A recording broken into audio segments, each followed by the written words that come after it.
ఉదయం 6 గంటలకి.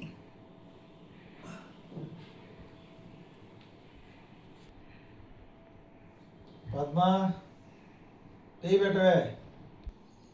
ఉన్నాయా అంట్లు కడుక్కొని టీ పెట్టిస్తా. మా జరుగు మా అడ్డం కసం ఏముతుంది ఈ సందడి ఆడ చెప్పమంటావు. అయితే ముందు అంట్లు కడుక్కొని ఇవ్వచ్చు కదా. లేమా పిల్ల పిల్ల కాదరా నాయన. మా ఈడున్నదే ఇంత ఇంత సందులో నువ్వు మళ్ళీ ఇక్కడ అడ్డం నుంచి నేనంటే చిమ్మేది మా. అందుకే అంట్లు కడుక్కున్న తర్వాత చిమ్ముకోవచ్చు కదా. లేట్ అయితే నువ్వు బయటికి వెళ్తావా కసం చిమ్ముకోవాలి. అబ్బా అబ్బా ఈ ఉన్న ఇంత సందులో నేను తల పొడుచుకుంటున్నా నడుము పొడుచుకుంటున్నా. ఇసుగు పట్టిపోతా ఉంది. అబ్బా సందులో అమ్మ ఏమో ఒళ్ళు గల మనిషి అయిపోయా. ఇద్దరు ఆడపడతాము ఇంట్లో.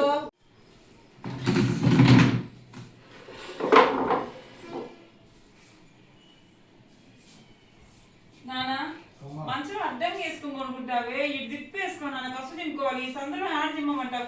ఇట్ట ఇట్ట ఇట్ట దీని కింద ఎట్లా రావాలి చెప్పు. దాని కింద ఎట్లా రావాలి. లేనా నేను కసు పూజ చేసుకోవాలి. ఒకటే గలవ అమ్మా ఇంకెట్టం లేదుగా చిమ్ముకో. ఇట్టుంటే బాగుంటది. ఊరికి ఆ సందులో చిమ్ముకోమంటే ఎట్ట చిమ్ముకుంటేది. మళ్ళీ తొడవాల్సి వచ్చా ఈ మిషన్ కింద అంతా ఏమంతా కుట్టి వేస్తారు కదా శుభ్రంగా. మా ఇంకోటి అన్నీ అంటాను పొడుచుకొని కల్లాడిపోతాను. మోకాలు అసలే పని చేయి ఇట్లా. నువ్వేమో కూర్చుని కాంచి గదిలో టీ అంటావు కాఫీ అంటావు నీళ్ళు అంటావు. ఈ పిల్ల కష్టం చెప్తా వంటగదికి అడ్డం నొక్కింది. ఏం చేయాలి చెప్పు. నేను మా ఇక్కడ జిమ్మేటప్పుడు అటు సర్దగా ఇంక ఇదేమన్నా ప్యాలెస్ నీకు మొత్తం చూడు ఒకసారి ఇంకెక్కడ ఖాళీ ఉంది. అటు చెప్పేది నానా మంచం వేసుకోమంటే బాత్రూమ్ అడ్డం వేసుకున్నావు. లే నాన్న స్నానానికి వెళ్ళాలి. కూర్చుంటారుండమ్మా.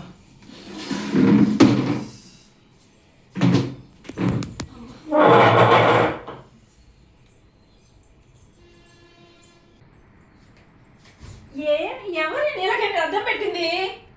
అన్ని దారికి అడ్డం పెడతా ఉంటారు. నెత్తిన పెట్టుకోమంటావా?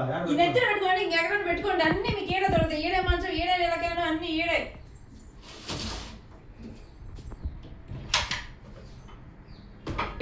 ఎక్కడన్నా అడ్డం కూర్చుంటారు. అబ్బాబ్బాబ్బా ఏం గలవ ఆడ కొనుక్కుంటే అడు జరపాలన్నా మళ్ళీ కొనుక్కుంటే ఇటు రావాలన్నా మళ్ళీ ఇక్కడ కూర్చుంటే బయటికి పోవాలన్నా మంచం మీద కొనుక్కుంటాను. గలవ గదిలించినట్టు నాకు నడుము నొప్పిగా ఉండే. పగలు శుభ్రంగా బెడ్రూమ్ లో కొనుక్కుంటే అడ్డం ఉంటది కదా నాన్న. ఆడేమో ఇప్పుడు నేను బట్టలు తీసుకోలేకపోయా. లేనా కొంచెం బట్టలు తీసుకుంటా. దేవుడా ఏం కర్మరా బాబు. ఈ నరకం ఇరికిల్లు ఇస్తే అమ్మయ్యా ఇక్కడైతే నన్ను ఎవరు కదిలించరు. కాసేపు ప్రశాంతంగా కొనుక్కుంటానయ్యా. నడువు నొప్పులుగా ఉండే పొద్దు నుంచి. ఉదయాన్నే లెగవంటే బాగా ఒళ్ళు నొప్పులుగా ఉండి ఇట్లే ఉండి ఇట్లా ఉంటారు. ఎంతలో పోయి ఎక్కడ కొనుక్కున్నావా. స్నానం చేసే బట్టలు మార్చుకోవద్దా నాన్న. కర్మరా బాబు ఇంకెక్కడ కొనుక్కోమంటావు. నేను బజార్కి వెళ్తాను. బజార్కి వెళ్తాను. నేను ఇంట్లో ఉండను. బజార్ ఇంత బజార్కి వద్దులయ్యా. బయట ఏంటంటే ఇంట్లో ఎక్కడ కూర్చొని లేపుతుండ్రి. ఏం చేయాలి. తలుపు తీసుకొని కూర్చో అడ్డం ఉండదు.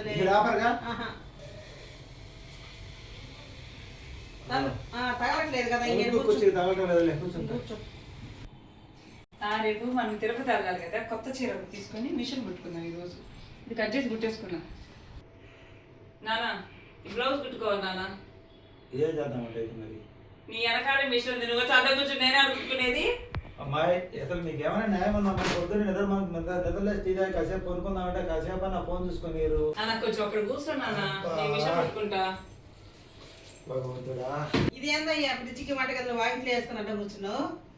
ఆడేమో ఆడ కూర్చుంటే నీ కూతురుతో గలప, ఇక్కడ కూర్చుంటే నీతో గలప. ఇంక నేను ఆడ కూర్చుని నేను అబ్బా ఇక్కడ కూర్చుంటాను. ఉందమ్మా అయితే అమ్మాయి అట్ట చేసుకోపో. ఇక్కడ కూర్చుంటా. ఇంకో చీర కుట్టుకుందా. ఈ చీర కాదు. అబ్బా ఆ తలుపేమో పూర్తిగా రాదు. మంచం అడ్డం. నువ్వేమో అడ్డం కూర్చుంటివి. పడగడానికి కూర్చుంటావు దారిలో. చూసుకొని నడవచ్చు కదా.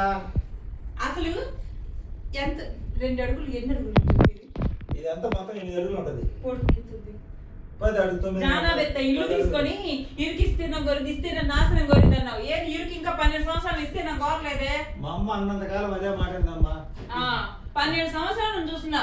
ఎప్పుడైనా నాన్న ఇల్లు మారంటే ఇరికిస్తే నాకు కోరద్ది, ఇస్తే నాకు నాశనం గొర్రెది. ఏది ఇస్తే నాకు కోరలేదు. ఇంకా నానమ్మ అనేది నాన్న కాదు. చెప్పేదమ్మా నువ్వు మాత్రం ఒప్పుకున్నావా? నలుగురు పోతున్నాయి, ఇక్కడ పొడుచుకొని ఇప్పుడు ఎడ కూర్చుంటేనేమో బెడ్రూమ్ లోకి పోయేవాళ్ళు లేపాలి, ఈడ కూర్చుంటేనేమో వంటగదిలోకి పోయేవాళ్ళు లేపాలి, ఈడ కూర్చుంటేనేమో బయటికి వెళ్తున్నాం లేపాలి, ఈడ కూర్చుంటే బాత్రూమ్ లోకి వెళ్తున్నాం లేపాలి, కబోర్డు తీయడానికి లేపాలి, ఈడ కూర్చుంటే మిషన్ కుట్టుకోవాలా. ఇంక ఎక్కడ కూర్చోవాలి? నేను చెప్పేది అదే. ఇటు కూర్చుంటే బెడ్రూమ్ లోకి పోవడానికి ఉండదు, అడు కూర్చుంటే కబోర్డ్లు తీయడానికి ఉండదు, అడు కూర్చుంటే బాత్రూమ్ పోవడానికి ఉండదు, ఇటు కూర్చుంటే బయటకు పోవడానికి ఉండదు, ఇటు కూర్చుంటే మిషన్ కుట్టుకోవడానికి ఉండదు. ఏ లెక్కన నువ్వు తీసుకున్నావు ఇల్లు? అది మామూలు చూసినప్పుడు బాగుంది. మనకి ఇప్పుడు ఏముంది, ఇటు కూర్చుంటే కబుర్లు తినడానికి ఇబ్బంది. ఏమనంటే వేసుకుంటే తలుపు రాదు. ఏమన్నంటే ఇరికిస్తున్న కొరత ఇస్తున్న నాశనం కొద్ది. ఆ వంట గదిలో ఏమో కసు జీవనానికి పొంగినప్పుడల్లా తల పొడుచుకుంటున్నా, ముందు వెనకాల నడుము పొడుచుకుంటున్నా. నేనేమో మోకాళ్ళు పొడుచుకుంటున్నా. ఇక మీ గోర పడలేదు. ఆ బండితో నాకు చికాకు వస్తుంది. ఏమన్నా పెద్దలు చూస్తాను ఉండండి పోయి.